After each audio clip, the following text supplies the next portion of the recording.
Era para ser uma viagem rápida, sem bagagem e com retorno no mesmo dia. Mas um erro de comunicação e uma carta mal interpretada transformou o que era para ser apenas mais um voo na maior tragédia aérea da história da antiga Iugoslávia. Hoje, vamos entender como o voo JP-1308 da Adria Airways desapareceu entre as nuvens da Córcega e o que podemos aprender com isso.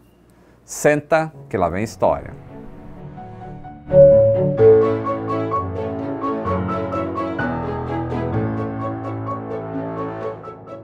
Saudações aeronáutica, tudo bem com vocês?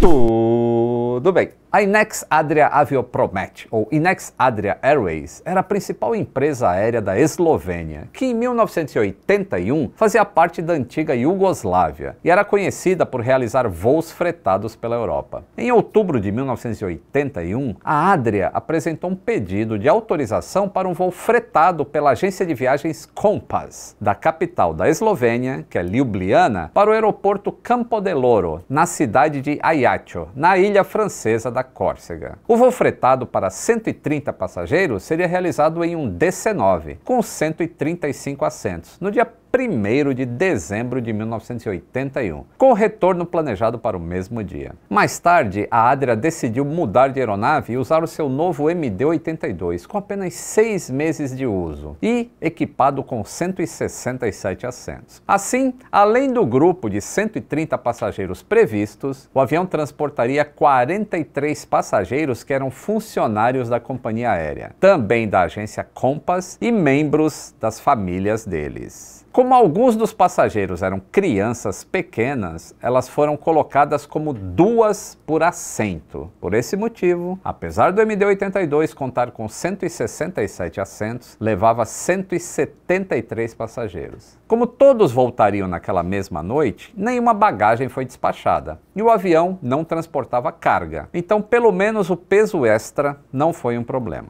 O comandante do voo, designado como JP-1308, era Ivan Konovic, que tinha 55 anos e um total de 12.123 horas de voo. O copiloto era M. Frank Terglav, de 40 anos e 4.213 horas de voo. Além dos pilotos, a tripulação era composta de 4 comissários de bordo e um mecânico para alguma possível manutenção leve. No total, o avião transportava 180 pessoas. O voo 1308 decolou pouco depois das 7h30 da manhã do aeroporto de Ljubljana e subiu até o nível de cruzeiro a 33 mil pés. Enquanto o voo cruzava a Itália, a tripulação manteve a porta da cabine de comando aberta e permitiu que os passageiros fizessem perguntas sobre o avião e fossem lá conversar. Mais tarde, o mecânico se deslocou para a cabine de passageiros, deixando que o filho do primeiro oficial Terglav, o Tomás, acompanhasse o pouso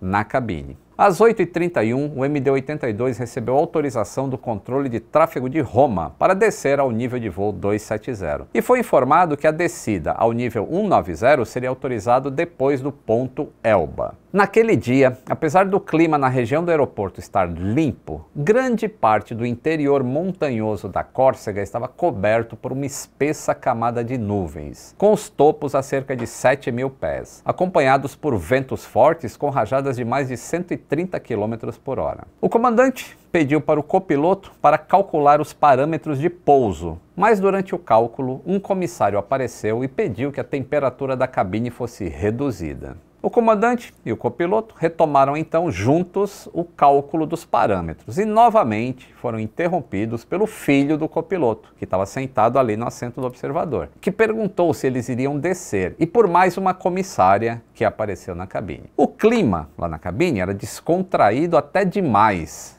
para o início de uma descida para pouso. E como veremos a seguir, foi justamente a falta de clareza na comunicação entre os controladores e os pilotos que levou ao acidente do voo 1308. Uma simples falha de entendimento O tipo de coisa que poderia parecer pequena acabou resultando numa tragédia. E se tem uma coisa que esse acidente mostra é como a informação correta na hora certa faz toda a diferença. E é justamente por isso que eu uso a Surfshark VPN. Porque em tempos de internet aberta, onde tudo que você faz online pode ser monitorado, manipulado ou até bloqueado, dependendo de onde você está, ter controle sobre a sua própria informação é essencial. Com a Surfshark, você protege os seus dados em redes públicas, navega com privacidade e ainda consegue acessar conteúdos de outros países, como documentários, filmes ou até vídeos bloqueados no Brasil. E o melhor, você pode usar uma única conta em todos os seus dispositivos. E se quiser dar um passo além, a Surfshark também oferece o Surfshark One, um pacote completo que inclui antivírus, alerta de vazamento de dados e até buscador privado, tudo integrado com a VPN. E tem uma oferta especial para quem acompanha o canal. Acesse surfshark.com/aviões e use o meu cupom AVIões para ganhar 4 meses extras de Surfshark VPN. E claro, se você não gostar, eles oferecem 30 dias de garantia ou o seu dinheiro de volta. Vai por mim, proteger a sua navegação é uma daquelas decisões que você só percebe o valor quando já tem. Visite surfshark.com/aviões. De volta à nossa história.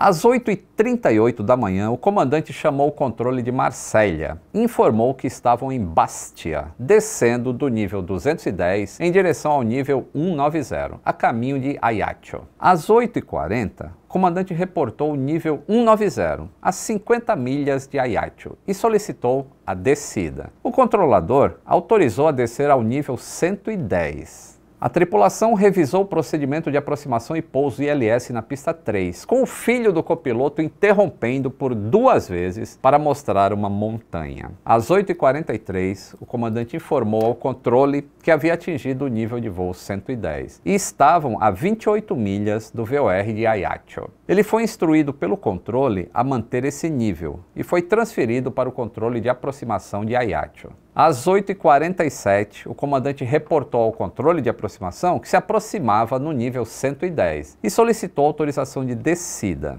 O controlador respondeu para manter o nível 110 até o VOR de Alfa Juliette Oscar e que a pista em uso era 21 e pediu para a tripulação para reportar quando se aproximasse do VOR. E aí então iniciariam a descida. O comandante acusou o recebimento dizendo que manteria o nível 110 para o VOR e entraria no padrão de espera para efetuar a descida. O padrão de aproximação para Ajaccio era bastante complexo. Depois de passar pelo VOR de Ajaccio, o MD-82 teria de entrar em um padrão de espera para perder altitude antes de retornar ao Alfa Juliette Oscar, de onde seguiriam em um rumo de 247 graus ao longo de uma rota localizada na radial 247 de Alfa Juliette Oscar. Voando para sudoeste, eles cruzariam o eixo da pista, apontando para nordeste, fariam uma órbita à esquerda de 320 graus e se alinhariam para pousar usando o localizer. Para pousar na pista 21, eles desceriam até que pudessem ver o aeroporto e então circulariam e pousariam do outro lado. O aeroporto Campo del Oro não tinha radar nessa época para ajudar os controladores a rastrear as posições dos aviões que chegavam, e cabia à tripulação saber qual parte da ilha estava sobrevoando. E era a primeira vez que os pilotos do voo 1308 estavam indo para Ajaccio, e por essa razão eles não estavam familiarizados com essa aproximação. Às 8h49, o comandante reportou que se aproximava do VOR de Ajaccio, voando no nível 110, e entraria no padrão de espera. O controlador respondeu, liberando a aeronave para entrar na radial 247 depois de passar o VOR de Ajaccio para a aproximação final. As tripulações mais acostumadas com a operação de Ajaccio, logo depois de passar o VOR, faziam uma curva à direita, não fazendo o circuito de espera, e já entrando na radial 247. O controlador pretendia dar permissão para o voo 1308 utilizar esse atalho e voar a aproximação padrão começando do VOR Ajaccio, e pediu que a tripulação reportasse quando estivesse sobre o Alfa Juliette Oscar, que é o Ajaccio, para que ele tivesse alguma ideia da posição do avião. Porém, como a tripulação não estava habituada com a operação no aeroporto, ela estava seguindo o que estava na carta e entendeu que a liberação para entrar na radial 247 estava válida após a realização do circuito de espera. Um mal-entendido surgiu.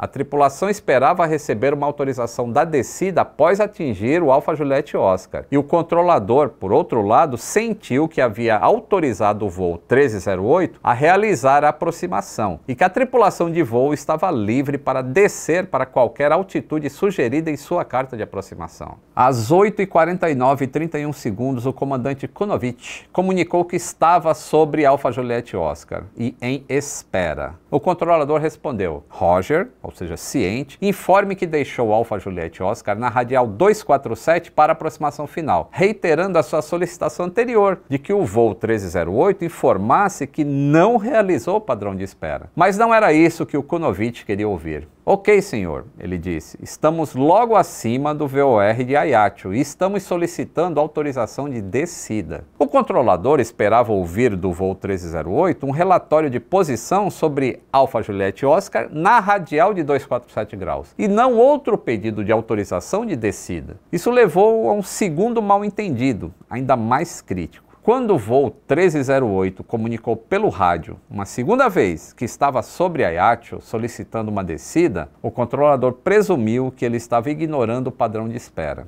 como a maioria dos pilotos fazia, e, portanto, já estava relatando a sua saída de Ajaccio para a radial 247 graus. Como resultado dessa suposição incorreta, o controlador liberou o voo 1308 para descer a 3.000 pés. O voo confirmou que estava deixando 11 para 3.000 pés para a radial 247. Essa comunicação agravou o mal-entendido, pois deixar 11 para 3.000 pés era uma descrição do que eles estavam fazendo no momento, enquanto entrar na radial 247 era a informação de onde eles relatariam a sua posição em seguida. Ao juntar esses dois itens, o comandante fez parecer que eles já estavam na radial de 247 graus de Alfa Juliette Oscar, confirmando a decisão do controlador de liberá-los para 3.000 pés. De acordo com a carta de aproximação, a altitude mínima segura no padrão de espera ao redor de Ajaccio era de 6.800 pés. Mas os pilotos não discutiram a altitude mínima segura durante o briefing de aproximação, por causa das interrupções repetidas ocorridas na cabine. E eles aparentemente acreditaram que o controlador não iria liberá-los para descer até 3.000 pés, a menos que isso fosse seguro. Além disso, a carta de aproximação utilizada pode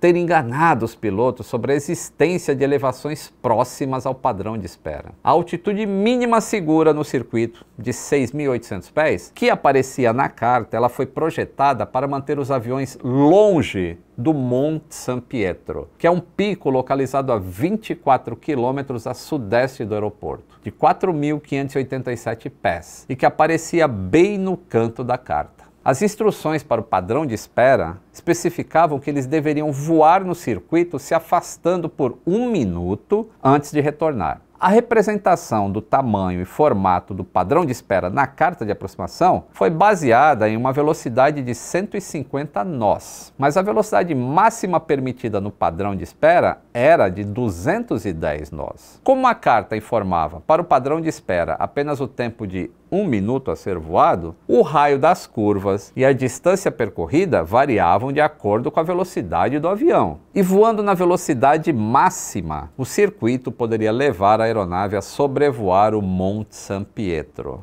Como resultado dessa representação enganosa, a tripulação pode ter pensado que nessa velocidade eles estavam dentro do circuito e não havia terreno na área que os impedisse de descer para 3.000 pés, conforme autorizado pelo controle de tráfego aéreo. Mas o voo 1308 entrou no padrão de espera a pouco mais de 210 nós e iniciou a sua realização sem reduzir a velocidade. Às 8h50, apenas alguns segundos depois de receber a autorização de descida, o comandante informou que estavam em espera sobre Ajaccio e chamariam na entrada da radial 247. Talvez ele quisesse ter certeza extra de que o controlador sabia que eles estavam no padrão de espera. O controlador simplesmente respondeu: Roger, acreditando que o voo 1308 já estava deixando o Alfa Juliette Oscar na radial de 247. 2 minutos depois, quando o voo 1308 completou o trecho de saída do padrão de espera e começou a virar à esquerda, o comandante comunicou que estavam virando em direção a Ajaccio e voando entre nuvens. Mais um equívoco. O comandante quis dizer que eles estavam virando em direção ao VOR de Ajaccio, enquanto o controlador pensou que eles estavam virando em direção ao aeroporto de Ajaccio. Então o controlador disse: Roger 1308, reporte Charlie Tango na final, e passou a informação sobre o vento. Não houve resposta dos pilotos, porque eles estavam tentando descobrir onde Charlie Tango estava e entender por que o controlador queria que eles reportassem a passagem sobre Charlie Tango. De repente, quando o voo 1308 desceu em direção a 4.500 pés, em meio a nuvens densas, o GPWS começou a soar. Terrain, terrain, terrain. Em seguida, a mensagem mudou para pull up, pull up. Os pilotos empurraram as manetes para frente, acelerando os motores, e o MD-82 começou a subir, mas já era tarde demais. Enquanto o avião fazia uma curva de 30 graus para a esquerda, a ponta da asa esquerda atingiu a Punta di Giunca, próximo ao cume do Monte San Pietro, a uma altitude de 1.365 metros. O impacto arrancou 8,5 metros da ponta da asa esquerda, fazendo o avião rolar até cair de dorso numa ravina 700 metros abaixo. Todas as 180 pessoas a bordo perderam a vida instantaneamente com o impacto. Às 8h53:21, um apito de 4 segundos foi ouvido na frequência de aproximação da torre de controle. A aeronave não respondeu a mais nenhuma chamada. O controlador relatou o desaparecimento do avião e uma operação de busca e salvamento foi iniciada. Inicialmente vasculhando o mar na costa de Ajaccio, onde o controlador achava que o avião estava localizado pela última vez. Foi somente às 13h40, quase 5 horas depois do desaparecimento do avião, que 2 equipes de helicóptero e uma equipe de solo, investigando relatos de um acidente perto da vila de Petreto Bittizzano, descobriram os destroços no alto da encosta do Monte San Pietro. Eles estavam espalhados por uma área de 600 metros de largura e 1 quilômetro de comprimento. O único pedaço reconhecível de destroços era uma grande seção de fuselagem completa com várias janelas. A investigação ficou a cargo do BEA, que declarou em seu relatório final que a causa provável do acidente tinha sido a decisão da tripulação de descer abaixo da altitude mínima de segurança, tendo o mal-entendido entre os pilotos e o controlador entre os fatores contribuintes. Já os investigadores iugoslavos, em seu adendo ao relatório, escreveram que o mal-entendido deveria ser elevado ao nível de causa provável, junto com a violação da altitude mínima, dados todos os fatores que levaram a tripulação a acreditar que eles poderiam cumprir com a autorização. E eles também afirmaram que, embora o comandante tenha usado a fraseologia não padrão, o controlador ainda deveria ter percebido o fato de que o voo 1308 estava entrando no padrão de espera, considerando que o comandante declarou explicitamente o que ele estava fazendo. Como resultado desse acidente, hoje, o aeroporto de Ajaccio conta com instalação de radar e a aproximação foi modificada com o padrão de espera e a maior parte do procedimento ficando sobre o mar, em vez de acontecer sobre as montanhas. Depois da dissolução da Iugoslávia, a Inex Adria mudou seu nome para Adria Airways e se tornou a companhia aérea de bandeira da Eslovênia, até falir em 2019. O acidente do voo 1308 foi o segundo acidente aéreo mais mortal em solo francês e o pior envolvendo um avião de passageiros iugoslavo.